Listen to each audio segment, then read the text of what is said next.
안녕하세요. 이번 영상에서는 오토리스 펑션 편을 마치면서 지금까지 설명한 내용을 짧게나마 정리해 보려고 합니다. 제가 채널에 올려놓은 오토리스 관련 재생 목록은 총 2개예요. 맨 처음에 기초편을 먼저 업로드를 했었고요. 그 다음에 이번 영상이 포함되어 있는 펑션 편에 대해서 설명을 했습니다.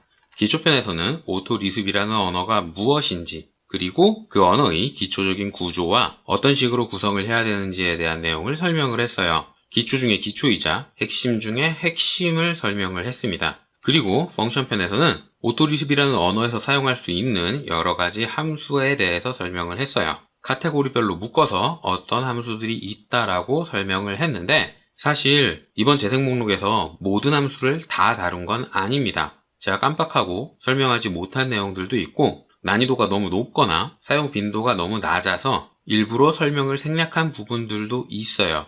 하지만 제가 설명한 내용들만 가지고도 정말 많은 리스프들을 만들 수가 있습니다.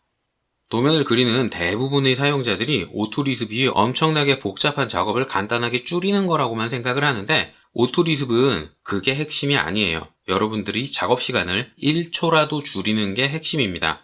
아무리 간단한 내용이라도 작업 시간을 1초, 2초라도 단축시킬 수 있으면 훌륭한 리스브인 거예요.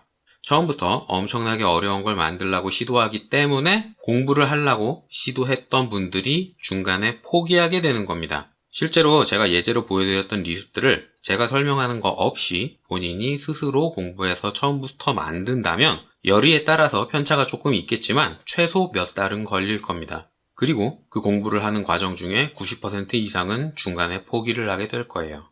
제가 예제로 영상에서 만들었던 내용들도 그렇게 간단한 내용은 아닙니다. 처음 접하시는 분들한테는 상당히 어려운 내용들이에요.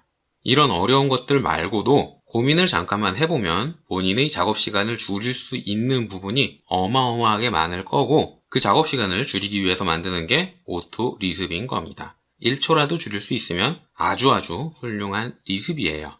자, 그러면 다시 본론으로 돌아와서 이번 영상에선 뭘 설명할 거냐? 오토 리스브라는 게 뭔지에 대해서 다시 한번 설명을 할 겁니다. 수미상관이라 그러죠? 맨 처음에 오토리스비 뭔지에 대해서 설명을 했었는데, 이번 영상에서도 그걸 한 번 더 설명을 할 거예요. 오토리스비라는 건 컴퓨터한테 일을 시킬 때 사용하는 언어입니다. 그 중에서도 오토캐드한테 일을 시키기 위해서 사용하는 언어예요. 오토캐드한테 어떤 일을 대신 해라 라고 시킬 때 쓰는 언어라는 뜻이죠. 그리고 컴퓨터한테 일을 시킬 때 쓰는 언어이기 때문에 어렵게 느껴지는 거예요. 이 전체 과정을 이해하면 별거 아닌 것처럼 느껴지는데, 태어나서 지금까지 이런 내용을 생각해보지 않았기 때문에 어려운 겁니다. 우리는 컴퓨터를 전공하지 않았으니까요. 당연히 어려울 수밖에 없는 거예요. 자, 그러면 왜 어렵냐? 지능이 없기 때문입니다. 컴퓨터는 지능이 없어요. 시키는 대로만 해요. 때문에 정확하게 세세하게 시켜야 됩니다. 예를 들어 제가 누군가한테 뛰지 말라고 시켰어요.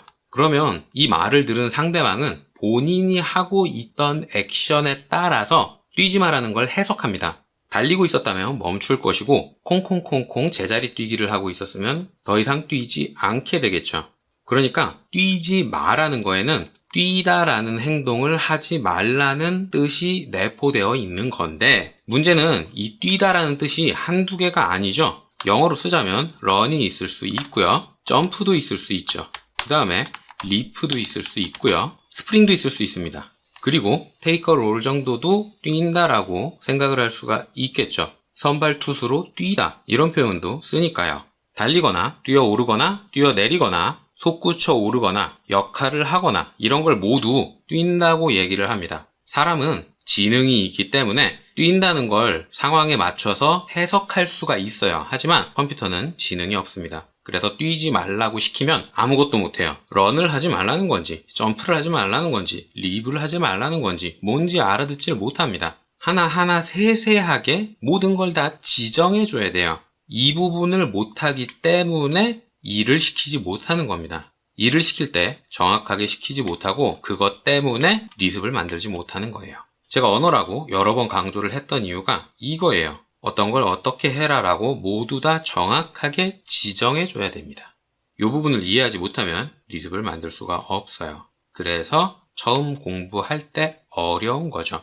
우리가 오토캐드를 쓸 때 학원이나 선임이나 어딘가 누군가에게 배울 때 보통 다 이렇게 가르칩니다.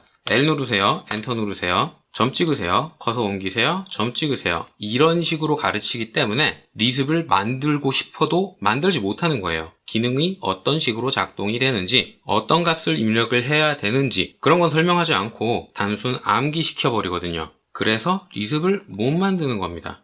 또 다른 예를 들어볼까요? 뷰포트를 바꾸기 위해서 기능을 설명을 할 때에도 빼기 VP 입력하고 엔터를 누르세요. 1,1,1을 입력하고 엔터를 누르세요. 이런 식으로 가르쳐버리기 때문에 오토 리습을 만들 수가 없는 겁니다. 그래서 제가 기초 강의부터 오토케이드에 대한 이해가 필요하다고 설명을 했던 거예요. 암기식으로 1,1,1을 누르면 어떻게 된다 라고 외우는 게 아니라 그 입력한 좌표가 어떤 의미인 건지를 알아야 컴퓨터한테 일을 시킬 수 있는 겁니다. 그래서 사실 오토 리습을 만들고 싶다면 오토캐드부터 다시 배워야 돼요.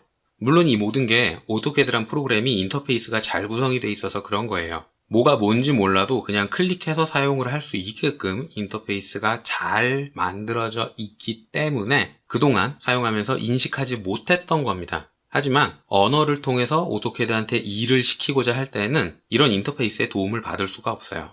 그래서 어떤 기능이 어떤 값을 요구하고 어떤 순서로 입력을 해줘야 된다라는 걸 알고 있어야 됩니다. 리습을 만드는 사람이 인지하고 있어야만 해요. 그래서 기초 내용에서 오토캐드에 대한 이해가 필요하다고 설명을 했던 거죠.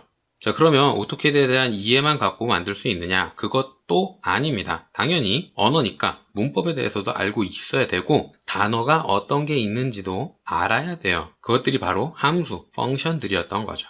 그리고 두 개의 재생 목록에 걸쳐서 필수적으로 알아둬야 되는 내용들은 전부 다 설명을 했습니다. 만약 아직까지도 간단한 걸 만들고자 하는데 만들지 못한다면 제가 지금까지 했던 얘기를 이해하지 못한 거예요.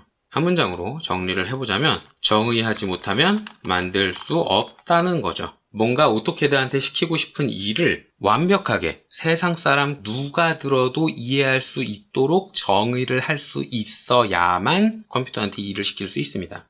대충 부하 직원이나 친구한테 얘기할 때처럼 거기 그거, 저기, 요거 이런 지시대명사를 사용을 하면 아무것도 만들 수 없어요. 정확하게 지정을 하고 정확하게 입력을 해줘야만 합니다. 여러분들이 리습을 만들지 못하는 이유는 요게 가장 클 거예요. 영어 단어를 죽어라 외워도 말을 하지 못하는 건 단어를 몰라서가 아닙니다. 그 문장을 만들지 못해서예요. 구성력이 떨어진다는 거죠. 리습도 마찬가지입니다. 펑션을 주구장창 백날 외워서 달달 외워도 정의를 하지 못하면 기능을 만들 수 없어요.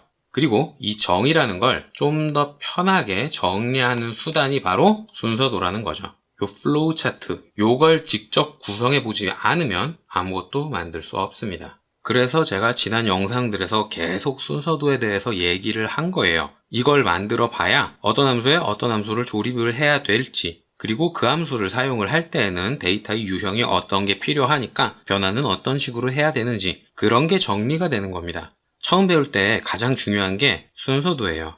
지식은 누가 가르쳐 줄 수 있어요. 하지만 이런 구성력은 누가 가르쳐 줄 수 있는 영역이 아닙니다. 본인이 깨달아야 돼요. 그래서 제가 플로우 차트를 여러 개의 예제에 걸쳐서 계속 보여드린 거죠. 물론 이런 예제들에서 제가 플로우 차트를 기초부터 차근차근 정확하게 세세하게 그리진 않았어요. 하지만 그런 큰 틀 정도라도 그려보는 연습을 직접 해봐야 됩니다. 그걸 하지 않으면 실력이 늘지 않을 거예요. 자, 여기까지가 오토리습 펑션 편에서 제가 설명하고 싶었던 내용들이었고요. 지금까지 제가 설명한 내용이 조금이나마 여러분들의 업무에 도움이 되었으면 좋겠습니다. 재미없는 영상 끝까지 봐주셔서 감사드리고요. 저는 다음번엔 좀 더 쓸만한 내용으로 영상을 만들어서 업로드하도록 하겠습니다.